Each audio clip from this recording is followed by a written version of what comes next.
So let's talk about the Richmond Police Department's organization. First of all, let's start with Richmond, the city of Richmond Facts. And I should say that the chat is open. If you have questions, please feel free to put those questions in the chat, and we will monitor the chat. If you have any questions, please let us know, and we will get those answered. If not tonight, throughout the academy, we'll do that. So let's start with the city of Richmond. It is the capital of Virginia. And we cover 62.57 square miles of land area. We offer beautiful neighborhoods with striking architecture, vast cultural and educational heritage, and more than 5 million visitors each year. A lot of people don't know that, but pre-pandemic, we had as many as 7 million visitors each year that would visit the city of Richmond. So our next Richmond facts are courtesy of citydata.com and census.gov. We have a population here in the city of over 230,000 people. That is a 12.8 percentage increase over the last 10 years. You see the breakup of by gender of male and females, the median age there. That's why I didn't. Oh, there it is. Never mind. I'm sorry. Okay. Okay. You also see the Virginia median age, the median household income, and then also the median household income for Virginia. And I will say that you don't have to worry about taking notes, try to catch all of these numbers and facts, because we will send you a PDF copy of this presentation after tonight.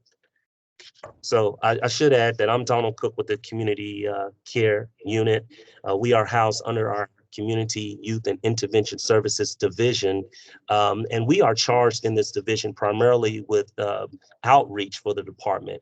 So if it has to do with crime prevention, teaching others about how to be safe on where they live, work, and play, then it primarily comes out of this particular office. You'll see in this next couple of slides, we're going to talk about how the city of Richmond is broken up. And we do try to address each one of the segments of the population out of this office. So it's important for us to share these facts. So let's go to the next slide here. Again, the population is over 230,000, and you see the breakup racially there. Another segment of the population that we do target to educate, because they can become victims of crime, are senior citizens. And you see here, according to city data and census.gov, the citizens 65 years and older in the city of Richmond is 12.8%. And it's important to note that that number is growing. Americans are living longer. The percentage of total residents living in the city in poverty as of 2019 is between 18.9 and 23.2%. And this is important because when we talk about educating the city and how to stay safe, there's a lot of different factors outside of just knowing your surroundings that go into it. And we know that poverty strikes or has an effect on education, on employment and housing. And so the police department tries to address that, those different segments that go into poverty there. Now, compared to Virginia, Virginia has a 9.9% residents who live in poverty compared to the United States of 11.4%. All right, when you break that down further, these are the percentages via racially. And again, these stats are courtesy of citydata.com and census.gov. Another segment of the population that we work with on a regular basis are our school-aged children. And RPS, or the Richmond Public School, has over 25,000 students that were enrolled in school for 2021.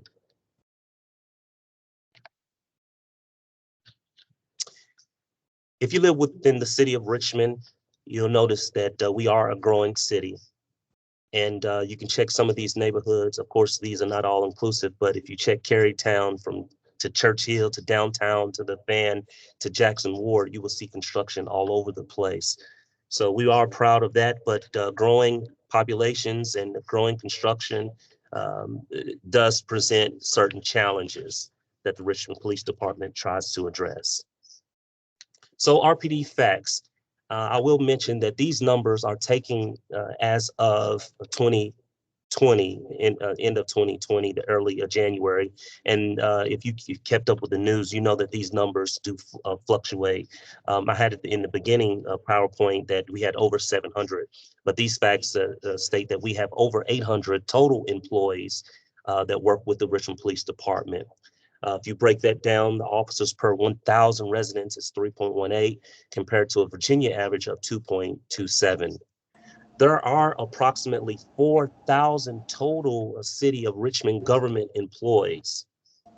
And RPD is one of the largest departments / divisions in the city. Coming right behind us would be the Department of Public Utilities and the Department of Public Works. All right. Also, some fun facts for you to know.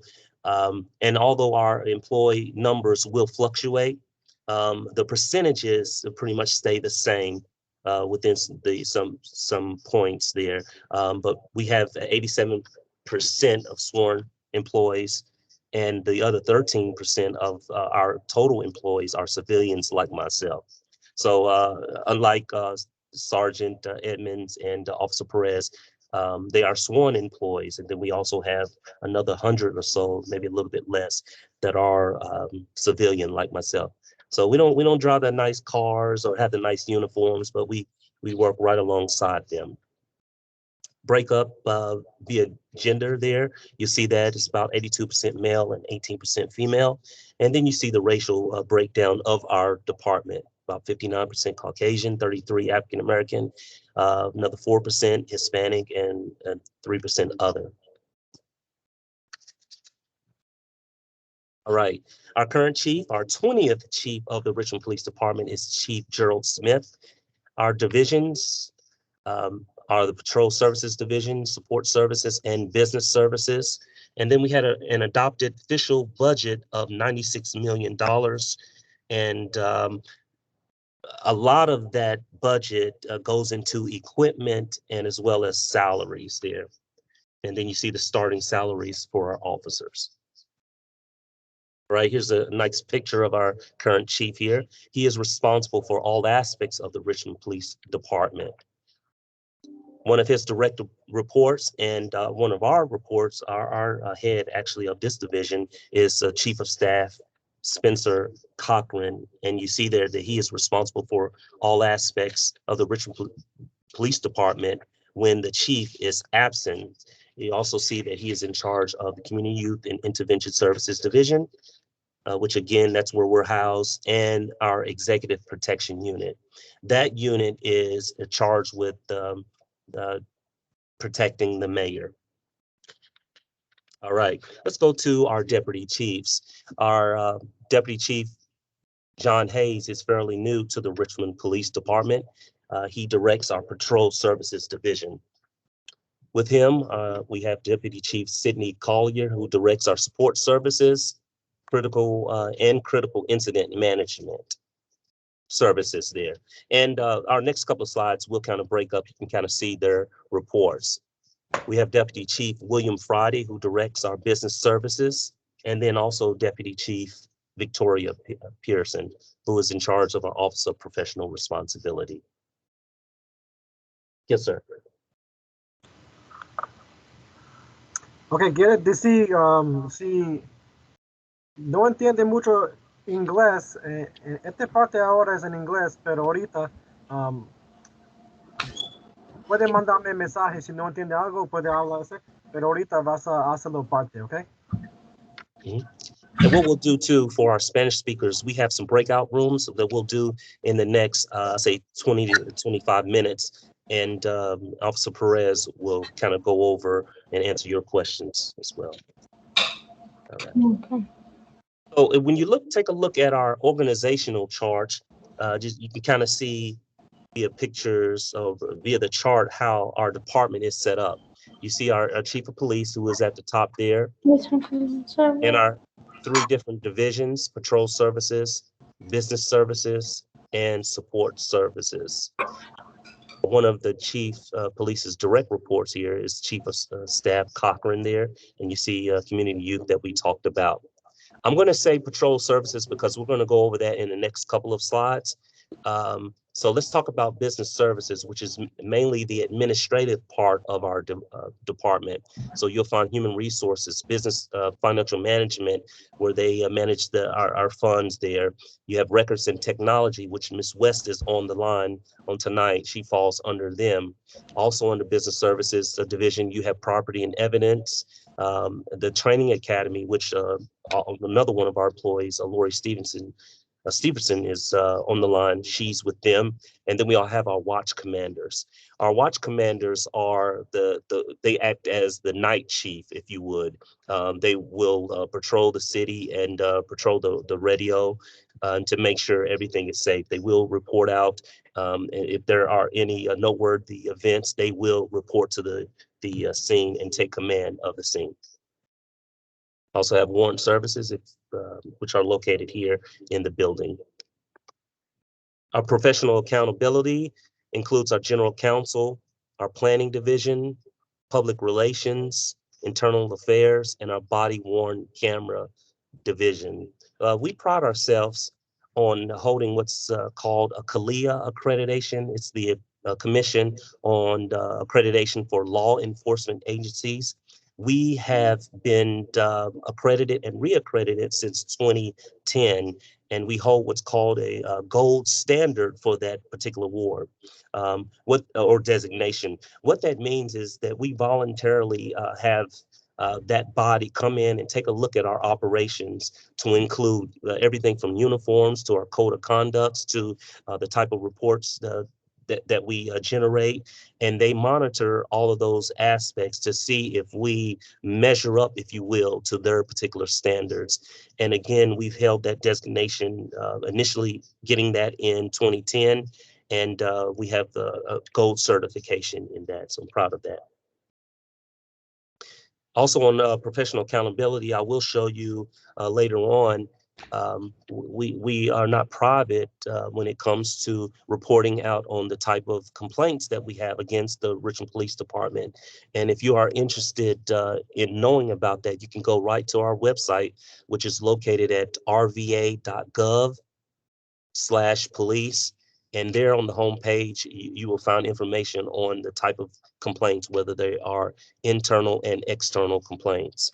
Also on there, you will find information on how you can report a complaint to also look up our crime statistics as well. Support services division. You have major crimes, which we'll talk a little bit about crime statistics on tonight. You have special investigation and special operations division. All right, so our special investigation divisions include our teams, like our gang teams, and our what are some of our other special investigation teams? We have drug enforcement teams that work under special investigation.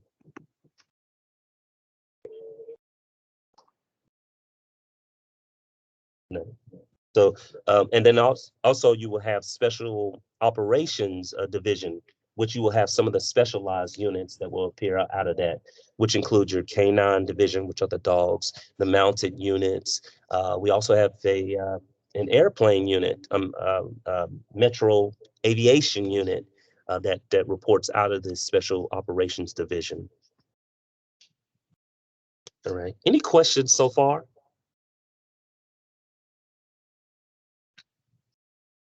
No. No, okay. All right, thank you.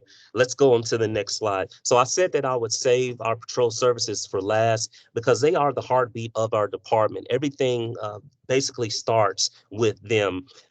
If you would have an issue, then they are the person, well, you would dial 911, but our patrol services division would be the officers, the men and women that would respond to your request, right?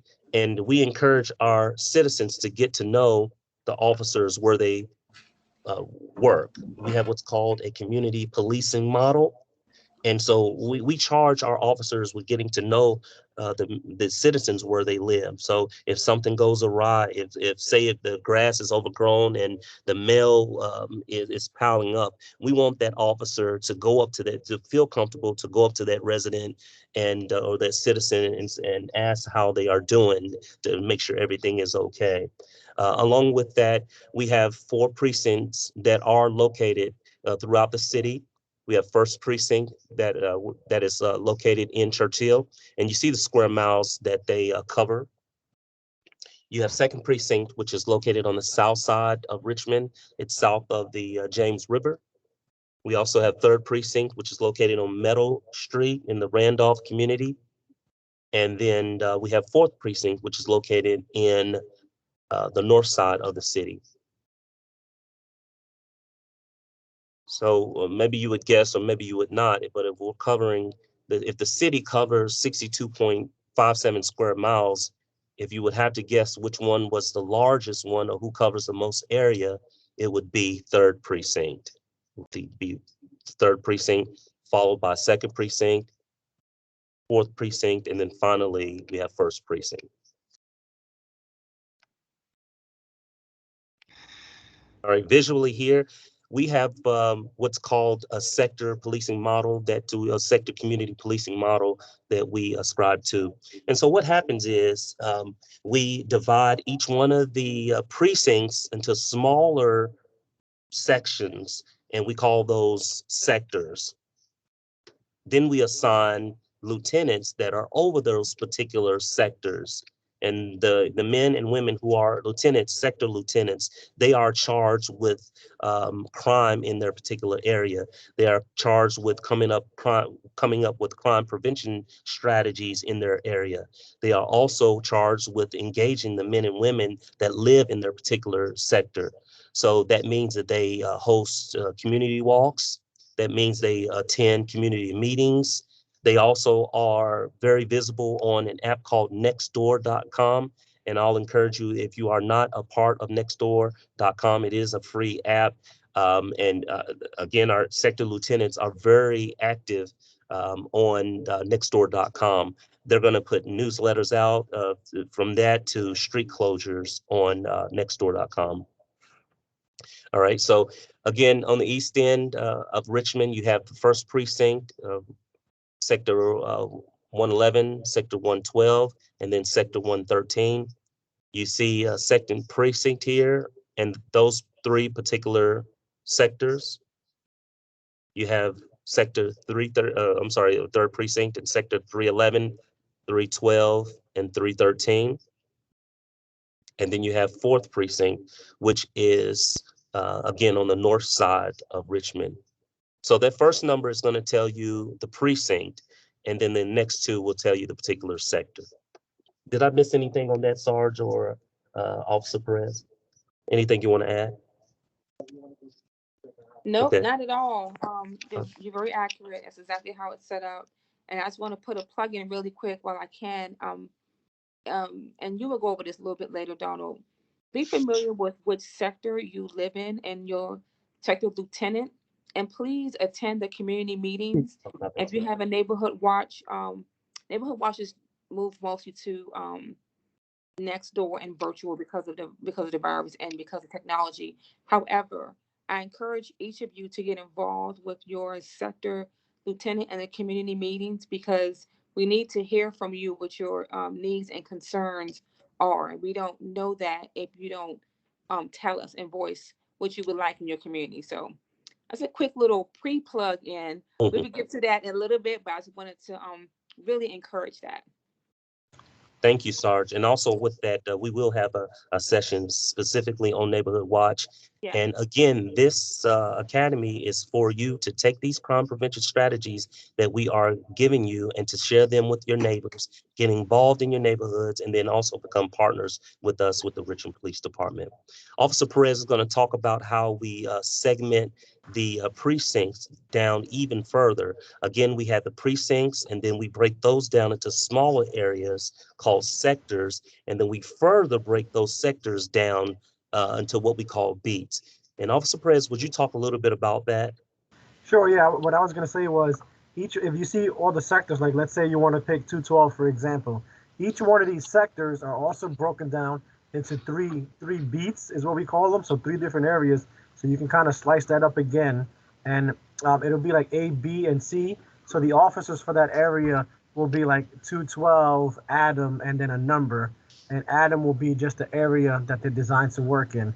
So if somebody, for instance, was to patrol just specifically Hall Street, the side near, like say Southwood, I want to say that actually is Adam. So there would be that their sector would be 212, but their beat would be Adam, and they would strictly mostly patrol in that area. Thank you, Officer Perez. And again, these men and women are assigned to specific areas, and so they're going to know when something looks out of place, or they're going to know that when they haven't seen a neighbor in a while. So that's part of the community policing model that we have. And I encourage you, when you see the officers in your neighborhood, flag them down and just say hi and introduce yourself to them. And if I can put another plug in really quickly, those of you who may not want to have your neighborhood know that you are complaining about something or on someone, you can always call the precinct, or when you attend the meetings, I know all of you will now. When you attend the meetings, you can let the lieutenant know what is going on and specify what time of day of the week. And just so you don't want to be, you don't want officers coming knocking on your door with follow up, but you want to put the complaint or the concern out there, and then we can just simply send you an email with kind of what we're doing or what we can do, or so don't be shy about, well, I don't want to appear to be a snitch. I don't want people knowing that I'm the one complaining. That's perfectly fine, and we understand that.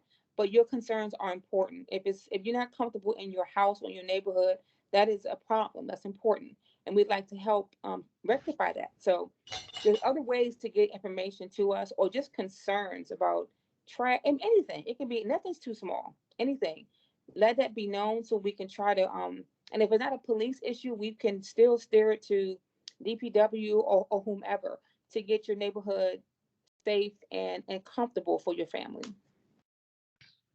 All right, that's great, Sarge, and it leads us right into our next couple of slides. Again, getting to know the men and women where they work there. Under the precincts, you will have a commander that's over the precinct.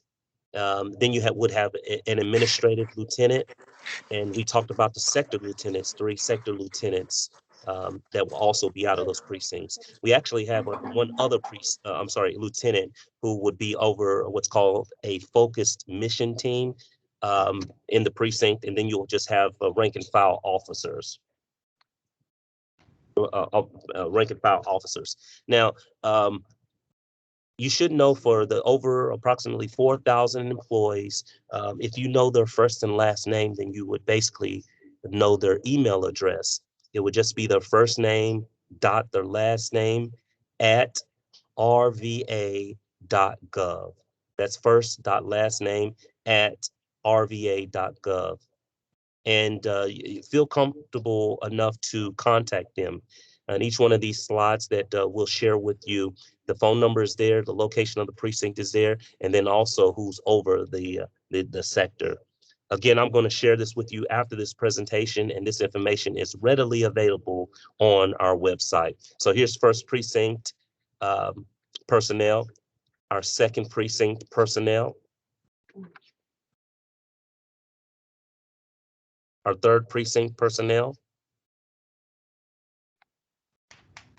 and our fourth precinct personnel. Now, if you've been keeping up with the news here lately, you will know that we are always recruiting and hiring, and we're currently looking for great men and women that will join our department. We have about, usually we will have about 100 officers, men and women that will work out of the precincts, but so we're looking for more employees to join us. All right. In 2019, we had about 8,500 property crimes. Those are crimes against your property, larcenies. Someone breaks into your outbuilding or pickpockets you or steals your wallet or steals your lawnmower or your phone. Those are considered what we call property crimes. And you see 8,500 for the year end of 2019 compared to 2020 of 7,600, a little bit over 7,600. Number of violent crimes for that same time period, 1,200 for 2019 compared to 1,085 in 2020. All right, so what are violent crimes? We include violent crimes under our major crimes to include homicides, rapes, robberies, and aggravated assault. Well, what is an aggravated assault? And aggravated assault is if I would dumb it down, or is any injury where an assault where blood it happens to you. It could be a cut or a gunshot wound, but if it deals with a crime, an assault that includes a loss of blood or anything, it'll be included as reported as an aggravated assault. All right. Injury or breaking of skin. Okay. Number of major crimes, 2019, 9,700 compared to 8,752 in 2020.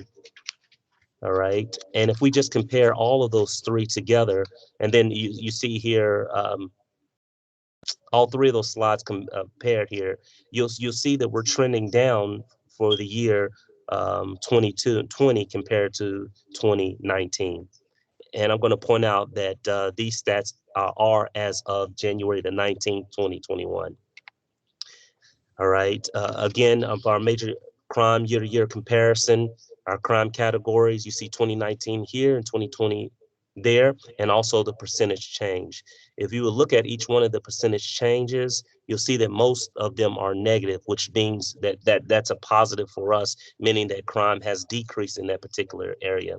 Now, we know that one homicide is one too many, but you'll kind of see how these crimes are trending there.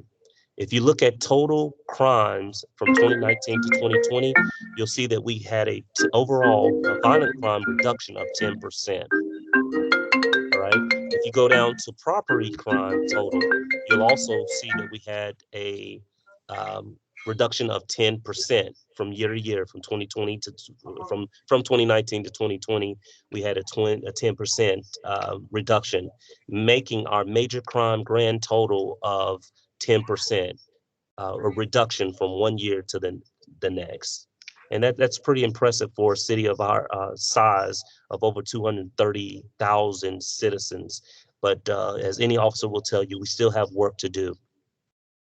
All right, and it says simply here, did you know that Gun 250, Richmond Police Department and Metro Richmond Crime Stoppers Crime Fighting Initiative increased their award in 2020 to $1,000 maximum. Gun 250 was developed to keep illegally held firearms off the streets and out of the hands of criminals. There's a lot of law in the legislature that tries to address how easy it is for criminals to get guns and get multiple guns. And so one of the initiatives that we have is this Gun 250 program. This is a partnership that we have. So it's just a matter of getting that gun off the street. All right, let's talk by precincts. We talked about that we do have 4 precincts, and you see the precincts compared to 2019 and 2020 on how they trend. All right, you see the reduction here, first precinct. The second precinct, the crime goes up a little bit. Third precinct is a reduction, and fourth precinct, there is a reduction, and that is from 2019 to 2020. Property crimes by precinct, you also see that these are reducing for each one of the precincts, which is a great thing from 2019 to 2020. And then you also, in this slide, you'll see major crimes by precinct. You'll see that all of them are reducing or show a reduction from the 2019 to 2020 time period. The next slide shows illegal firearms seized by the precinct. All right, and then the last slide states that firearm-related major crimes by precinct.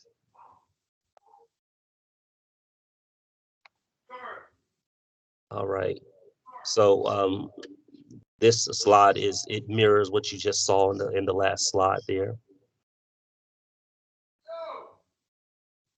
And again, what's important to note is that we had a percentage change, and you see most of our numbers are negative. So we had a pretty good year on last year, despite you all know everything that was going on in the city and in the country.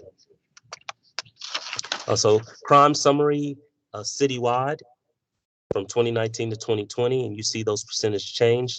Again, that's the violent crime, 10% reduction, property crime, 10% reduction, and major crime, reduction of 10%.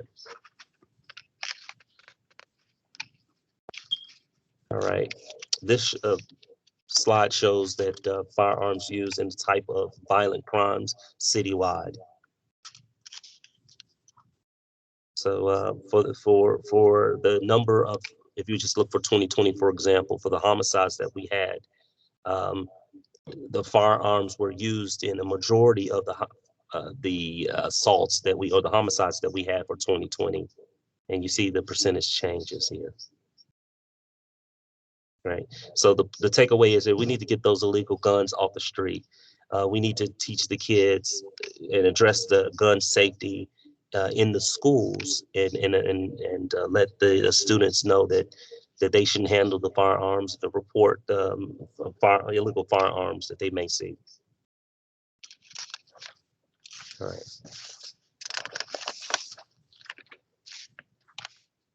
Okay, and here are our clearance rate. This is a slide that I'm particularly proud of the department, because it goes, it speaks to that CALEA, the designation that we have, and it speaks to the hard work of the men and women of the department.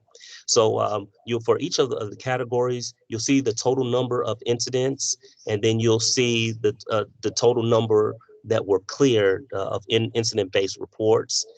You'll also see, based upon that, what that percentage is, and then you'll see the last column compares our average with the police department to that national clearance rates. And if you ever want to know how you're doing based upon nationally, that's how you could do it. You compare what you're doing locally to the national average to kind of see how you are measuring up. And so, for example, for homicides, we had 63.6% of those homicides, reported homicides, that were cleared, and the national average for 2019 was 61.4%. So you see that we are exceeding that. You'll see that trend for most of our categories here. And it also say, since Commonwealth attorneys are on the line, it speaks to their work and their partnership that we have with them as well. So thank you.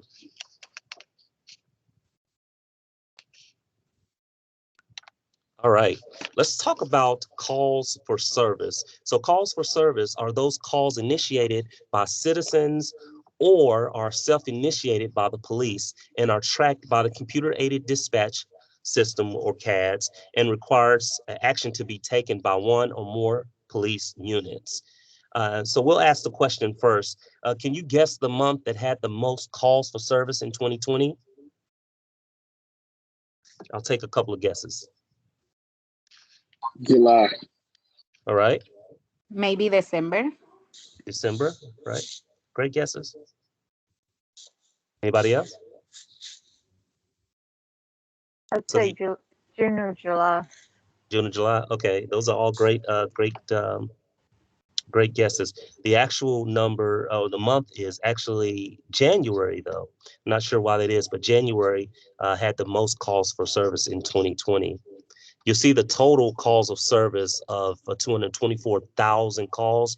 I believe we are the second busiest, or our 911 center is the second busiest 911 center outside of, I believe it's Fairfax.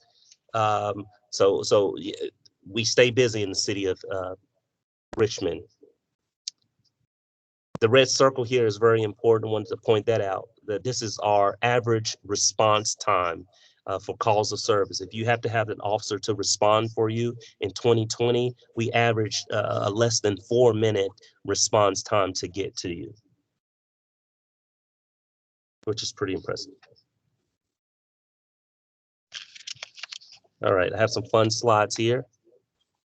Oh, and again, you are invited to our optional in-person community/sector walk, which will happen on tomorrow. I'll send you a reminder, you all a reminder about that. It is pending the weather. You'll see here that the time is at 5:30. You'll meet at 1200 Admiral Gravely Boulevard. It is located in the east end of the city. And I will say, please wear comfortable walking shoes, and it'll be your opportunity to walk with the men and women as they go door to door and ask the citizens how they feel about safety or if they have any issues in their neighborhoods. And this particular sector walk is sponsored by or hosted by Lieutenant Ken Rohn, who is the sector lieutenant of Sector 111.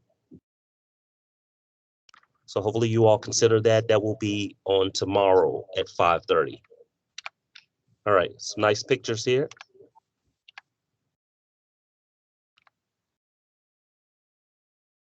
There's a handsome guy in the with the football there in the background. You may recognize that baby face. Right, and these are just some of the community engagements that we do with the police department. Again, that's part of the community policing model. We want to know the men and women, where they live, work, and play, and then also we want to know them before something bad happens, because we found that if there is that personal relationship, that citizens are more apt to share information with you when something goes wrong. I want to call your attention to our website. It is rva.gov/police. We talked about crime statistics. We talked about how you can report a crime or to see the particular type of complaints that are against the police department. We don't try to hide anything, and all that information is readily available on our website. That is a picture of our chief, if you didn't know him, Chief Gerald Smith. All right, and then we'll also want you all to connect with us. Again, that is our website, and our email address is rpdcares at richmondgov.com, or you can do rpdcares@rva.gov. And then finally, please follow us on social media, Richmond Police, and Facebook and Twitter at RPD Cares.